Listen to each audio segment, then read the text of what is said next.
आज की इस बौद्ध कहानी के माध्यम से आपको कुछ ऐसे तरीके पता चलेंगे जिसे आप धोखा खाने से खुद को बचा सकते हैं। दोस्तों, अक्सर आपने देखा होगा कि भावनात्मक रूप से कमजोर लोगों का लोग हमेशा फायदा उठाते रहते हैं। कभी ना कभी हम सबने देखा होगा कि अपने आसपास जो भी इंसान नरम दिल का होता है, यानी कि भावनात्मक रूप से दयावान होता है, वह बेचारा अपनी करुणा बस दूसरों की सहायता तो कर देता है, लेकिन बदले में उसे हमेशा धोखा ही मिलता है। दोस्तों, अब सवाल यह उठता है कि क्या एक इंसान को भावनात्मक नहीं होना चाहिए? क्या उसे दूसरों पर भरोसा नहीं करना चाहिए? दूसरों की सहायता नहीं करनी चाहिए? क्या दयावान और संवेदनशील होना कोई गुनाह है या फिर कोई गलती है? दोस्तों, यही इस कहानी के माध्यम से जानेंगे। दोस्तों, इससे पहले आप कहानी में खो जाओ, चैनल को सब्सक्राइब जरूर कर लेना। बहुत समय पहले की बात है। एक बार एक युवा लड़का जंगल के पेड़ों पर मुक्के मार रहा था। वह बड़े जोर जोर से मुक्के मार रहा था। वह अपने माँ का गुस्सा निकालने की कोशिश कर रहा था। शायद उसको किसी ने धोखा दिया था या फिर उसके साथ बहुत बुरा हुआ था, जिससे वह बहुत ज्यादा परेशान था। उसे कहीं भी शांति नहीं मिल रही थी। वह लगातार उसे पेड़ पर मुक्का मार रहा था। संध्या काल के समय स्नान करने आया करते थे। यह उनका रोज का नियम था। आज जब वह बौद्ध भिक्षु इस रास्ते से स्नान करने के लिए उस जंगल में आए, तो उसने उस लड़के की हालत देखी। वह जोर जोर से चीख रहा था, रो रहा था और लगातार मुक्के मारे जा रहा था। उसे लड़के के आसपास कोई मौजूद नहीं था। इससे उस भिक्षु को उस युवक की चिंता होने लगी। बौद्ध भिक्षु ने सोचा कि कहीं मैं इसे ऐसे ही छोड़ दूं और कहीं यह आत्महत्या कर ले, तो ऐसे विचार आने के बाद भी वह कुछ नहीं बोले और लगातार उसे युवक की तरफ देखे जा रहे थे। भिक्षु एकदम चुपचाप खड़े हुए थे। उसने युवक से कुछ नहीं बोला, कुछ नहीं कहा। बस वह उसकी ओर लगातार देखता रहा।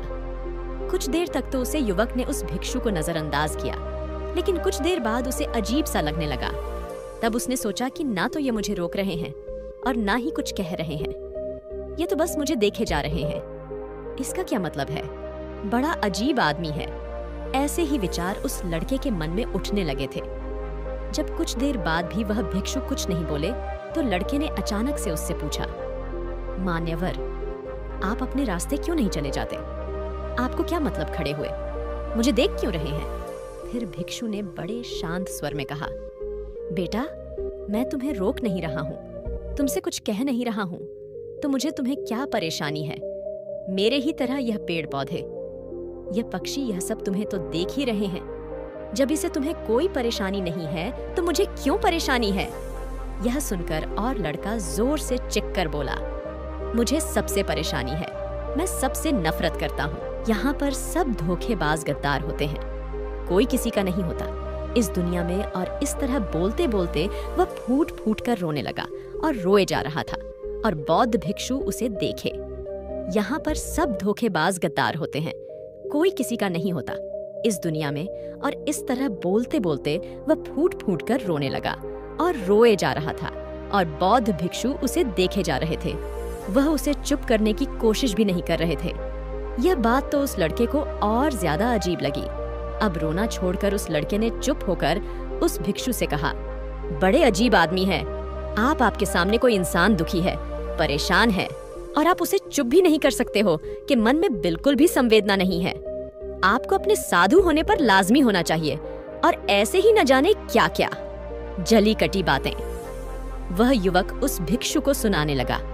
कुछ देर बाद जब युवक का सारा गुस्सा निकल चुका था, तब भिक्षु ने बड़े ही शांत स्वर में कहा कि आज मैं तुम्हें कंधा दे सकता हूँ, तुम्हारे आंसू पोंछ सकता हूँ, लेकिन इससे तुम्हारी समस्या का समाधान नहीं होगा। कुछ देर के लिए तुम्हारा मन बहल जाएगा, बस। उसके बाद वही जिंदगी, वही लोग जो तुम्हें आज कंधा देने के लिए भी तुम्हारे पास नहीं है। फिर से तुम इस जिंदगी में लौट जाओगे। कोई तुम्हें धोखा देगा, कोई तुम्हारा फायदा उठाएगी, और तुम अपने मन को ऐसे ही तकलीफ पहुंचाते रहोगे। तो आंसू पोंछने की बजाय तुम्हें मुझसे कुछ ज्ञान की बातें लेनी चाहिए, जिससे तुम्हें जीवन में कोई भी धोखा ना दे सके, तुम्हारी अच्छाई का कोई भी फायदा ना उठा सके। बेटा, याद रखना, आंसू पोंछने वाले तो तुम्हें बहुत मिल जाएंगे, लेकिन ज्ञान और सही समझ देने वाला कभी कभी कोई इंसान मिलता है। भिक्षु ने उसे बताया कि मैं पास ही के झरने में स्नान करने के लिए जा रहा हूँ। वहां बाद ही शीतल पानी है। अगर तुम चाहो तो तुम भी मेरे साथ चल सकते हो। यहाँ पर अकेले परेशान होने से अच्छा है कि तुम झरने की शीतल पानी में स्नान करो, जिससे तुम्हारा दिमाग, मन, मस्तिष्क और तुम्हारा शरीर सब कुछ पवित्र हो जाएगा। यह सुनकर वह लड़का उस भिक्षु के पीछे पीछे चल लिया। जंगल के बीचों बीच रास्ता झरने की तरफ जाता था। जंगल में सन्नाटा छाया हुआ था। उनके पैरों तले सूखे पत्तों की चरमराने की आवाज पूरे जंगल में गूंज रही थी। आज पूर्णिमा की रात थी और आसमान में चांद अपनी उजली रोशनी उस जंगल में फेंक रहा था। उस रोशनी में दोनों उस झरने की तरफ बढ़ते चले जा रहे थे।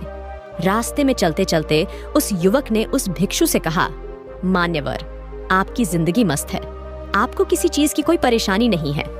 क्या आपको पता है कि दुनिया में कैसे कैसे लोग बसते हैं? कितने धोखेबाज, कितने मुख्तार, और सबसे बड़ी बात, अपने लोग ही धोखा देते हैं जिसे हम प्रेम करते हैं, जिनको हम अपना मानते हैं। जब उन्हीं से धोखा मिलता है तो कैसा महसूस होता है? कभी कभी तो ऐसे लगता है कि भोले और दयालु लोगों के लिए यह दुनिया नहीं बनी है, यह सिर्फ धोखेबाजों के लिए है।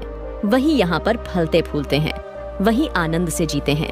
और हमारे जैसे लोग जो दूसरों की सहायता करते हैं, दूसरों को अपना मानते हैं, वह हमेशा जीवन भर दुख में रहते हैं। यही जीवन की सत्यता है और यही संसार है जिसमें हमें रोज घुट घुट कर मारना पड़ता है। आपने सही किया, ऐसी जिंदगी को त्याग दिया, पीछे छोड़ दिया। अब बस अपने में मस्त, किसी से कोई परेशानी नहीं है, किसी की कोई चिंता नहीं है। मैं भी सोचता हूं कि मैं भी संन्यास ले लूं, छोड़ दूं। इस दुनिया को यह सुनकर उस भिक्षु ने कहा, बेटा, तुम्हें क्या लगता है सन्यासी जीवन बहुत आसान होता है? भिक्षु ने बड़े शांत स्वर में कहा कि तुम्हें तो 2 वक्त की रोटी तो शांति से मिल जाती है, हमें तो कभी कभी वह भी नसीब नहीं होती। अगर मिल जाए तो हम खा लेते हैं, वरना हमें तो भूखा ही सोना पड़ता है। यही सन्यासी जीवन है। हमें हमेशा नीचे सोना पड़ता है, सिर्फ एक लंगोट में रहना पड़ता है, चाहे कैसा भी मौसम क्यों ना हो। बेटा, यह सब तुम्हें आसान लगता है तो तुम भी सन्यासी बन जाओ।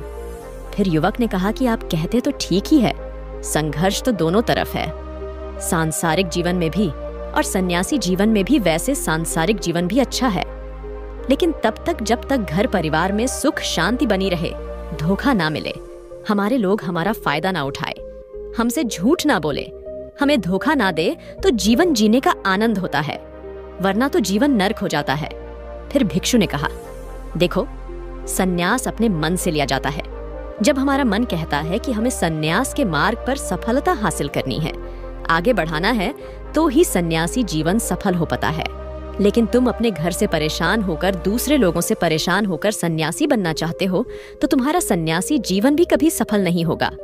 इससे अच्छा तो तुम सांसारिक जीवन में अगर कुछ तरीके, कुछ नियम अपनाओ, तो दूसरे लोग तुम्हें धोखा नहीं दे पाएंगे। सबसे पहले तो यह समझो कि धोखा उन्हें ही मिलता है जो भावनात्मक रूप से कमजोर होते हैं, जिनके दिल जल्दी पिघल जाता है, जो दूसरों को दुख में नहीं देख पाते। ऐसे लोगों के साथ धोखे होने की संभावना ज्यादा होती है, क्योंकि कोई भी आदमी अपनी परेशानी बताकर, अपने को दुख में बताकर तुम्हारा फायदा उठा सकता है। क्या पता वह झूठ बोल रहा हो या वह दुखी होने का नाटक कर रहा हो, लेकिन आपको तो सच ही लगेगा। और उसके बाद कुछ समय बाद आपको पता चलता है कि आपके साथ धोखा हो गया। उसके बाद आपका मन अंदर से टूट जाता है। इसीलिए सबसे पहले आपका मन अंदर से टूट जाता है।